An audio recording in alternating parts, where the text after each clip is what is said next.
เดี๋ยวตัวนี้อยากให้พวกน้องจดใส่ปึ้มไว้ทวนคืนว่าบทศัพท์เสียงทฤษฎีที่มาเอาเก่งเพราะว่าถ้ามันออกแล้วพวกน้องจะสิบ่ได้ลืมเกี่ยวกับเสียงในภาษาลาวนี่มีทั้งหมดจักเสียงคือเสียงใดแน่เสียงในภาษาลาวนี่มีทั้งหมด3เสียงสระพยัญชนะวรรณยุกต์ประมาณนี้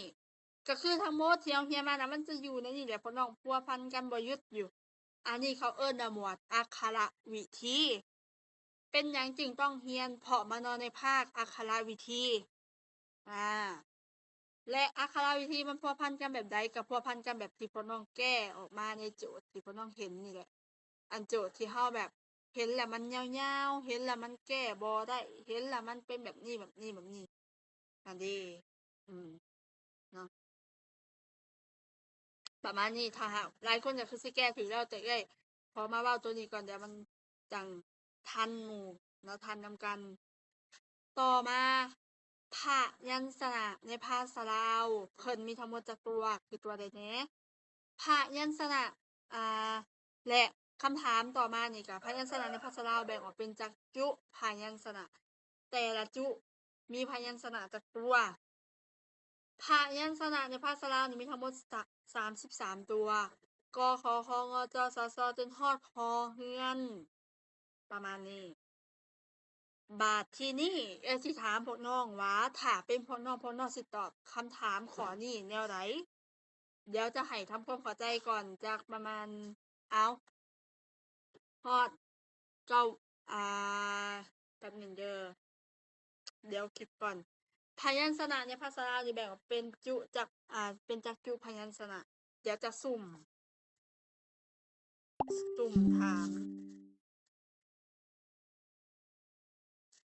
ถามว่าพวกน้องสิตอบแนวใดเมื่อถ้าเป็นพวกน้องเองค่ะนะอือฮึเนาะนี่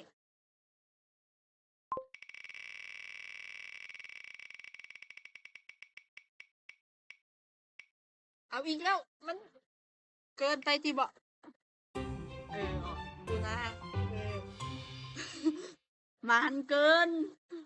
มันเกินในคาถาสิซอดนอกธิดาทิพย์เนาะอืมเอานอกปูนาอยู่ใส่ปูนาอยู่ใส่โดยโดยอ่าคำถามของเอื้อยก็คือถ้าเป็นน้องจะตอบแนวใดสำหรับคำถามตัวนี้อุ้ยถามคือทางงามเลยเนาะคำถามคำแบบ ถามขอขอบใจสำหรับคำถามเนาะเอาพยัญชนะในภาษาลาวแบ่งออกเป็นจักจุพยัญชนะแต่ละจุมีพยัญชนะจักตัวคำถามของเอ๋ยคือถ้าเป็นน้องจะตอบได้เลยพยัญชนะในภาษาลาวแบ่งออกเป็นพยัญชนะในภาษาลาวแบ่งออกเป็นจักจุพยัญชนะแบ่งออกเป็น3ถ้าน้องคิดว่าสามมีหยังแน่จุที่1จะเป็นพยัญชนะเขาจุที่2จะเป็นพยัญชนะขวบจุที่3จะเป็นสระผสมอ่าสระผสมแม่นบ่บ่แม่นพยัญชนะผสมเอโอเครอดไปซะย่านว่าเนาะอืมนี่เดี๋ยวมาเบิ่งนำกันคำตอบแต่น้องเลี้ยงบ่ยังบ่ถูกนะยังเลี้ยงบ่อยากถูกปานใดแต่ก็ให้อภัยเดี๋ยวเห็นบ่นี่ เอาเดี๋ยว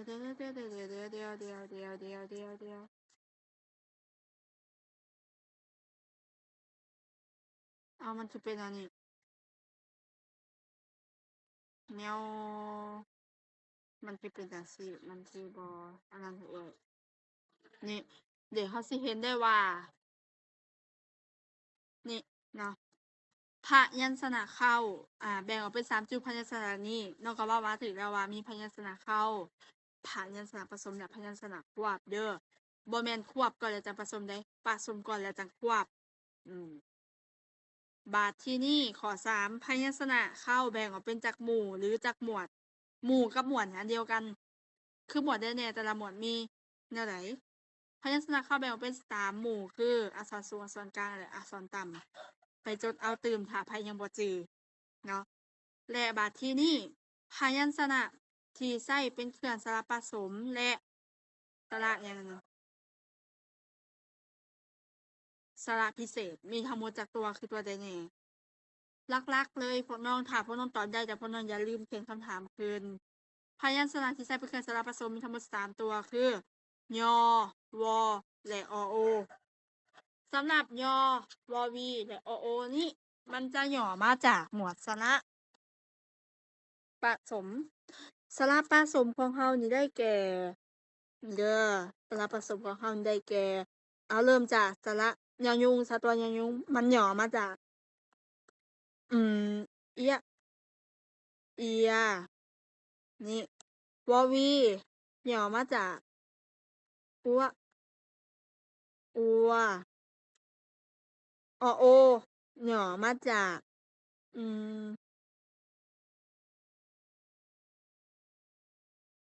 แป๊บนึงเด้อ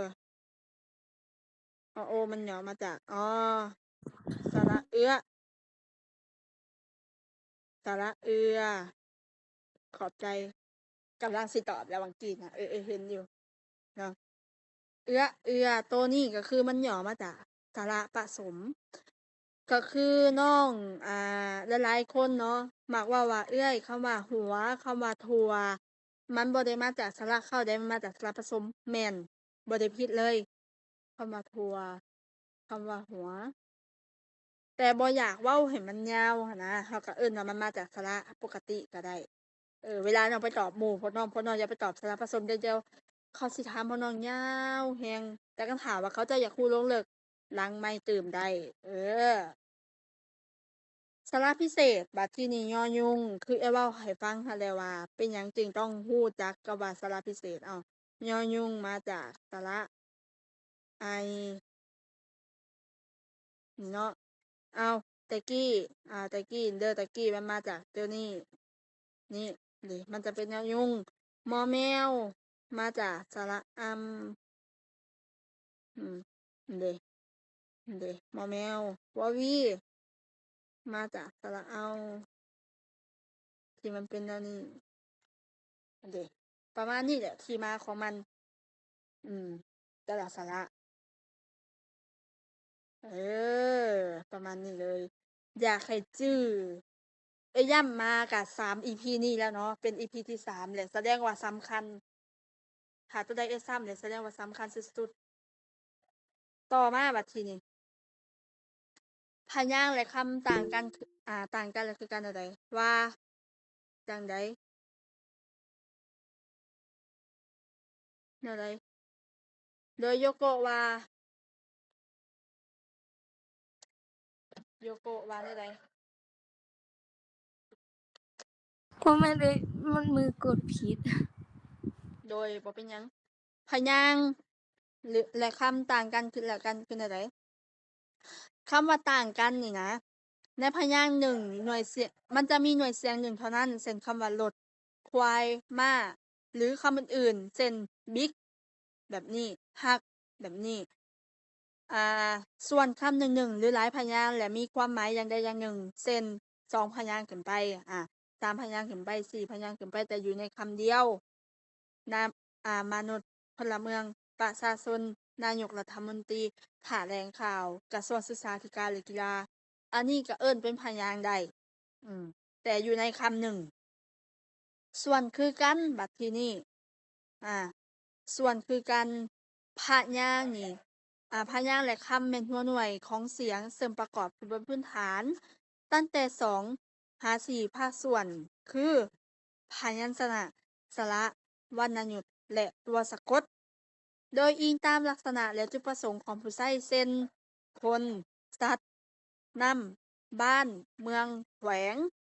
ประมาณนี้อันนี้แม่นความคือกันและความต่างกันของพยางค์และคำเนาะเดี๋ยวขอเรียนอีกนิดเดียวเดี๋ยวใกล้หน้าสุดท้ายละข้อที่6หน่วยเสียงมีบทบาทสำคัญใดๆต่อการสะกดคำบัดทีนี้หน่วยเสียงมีบทบาทสำคัญต่อการสะกดคำย้อนว่าหน่วยเสียงทั้งหมดล้วนแต่เป็นสัญลักษณ์แทนเสียงของภาษาฉะนั้น หน่วยเสียงจึงเป็นอุปกรณ์หรือเครื่องมือประกอบสร้างของพยางค์หรือเป็นอุปกรณ์ในการสะกดคำข้อที่7ค่าของเสียงวรรณยุกต์แต่ละประเภทเป็นแนวใดค่าของเสียงวรรณยุกต์ในภาษาลาวที่จัดเป็นระดับมาตรฐานไว้ในไวยากรณ์มีดังนี้ 1. เสียงสามัญที่เป็นเสียงสูงเสมอหรือต่ำเสมอกับเสียงไม่เอกเสียงเอกที่เป็นเสียงกลางเสมอเสียงสามัญหมายถึงแบบเดี๋ยวสลับกันนิดนึงเสียงสามัญก็คือกขอคงจสสประมาณนั้นเสียงเอกก็คือเสียงกลางเสมอเสียงโทเป็นเสียงตึกสูงเป็นเสียงตกสูงเสียงตีเป็นเสียงตกกลางและเสียงจัตวาเป็นเสียงต่ำขึ้นจักเป็นจังไดก็บ่ฮู้แหล้วต่ำบัดทีนี้เวียกบ้านก่อนที่จะไปเรียนมื้ออื่นให้พวกน้องไปซอกหานิยามของคำเว้าในภาษาลาวมาทั้งหมด7ประเภทแล้วก็ซอกหน้าที่ของคำของประเภทของคำเว้ามาพร้อมก็คือแต่ละคำนั้นก็ไปหาหน้าที่ของมันมาถ้าไผเคยจดแล้วก็ส่งมาให้ได้บ่จำเป็นต้องไปจดหลำเด้อแต่บ่ให้ขี้รักแบบว่าไปถ่ายเอาในแบบเรียนแล้วส่งมาให้เอ้ยบ่เอาให้เอาตัวจดมาอืมตัวนี้ถามว่าอักขระวิธีเบิดแล้วบ่ก็ยังแต่ค่อยๆผสมกันไปเดี๋ยวจักหน่อยสิไปเรียนภาคอื่น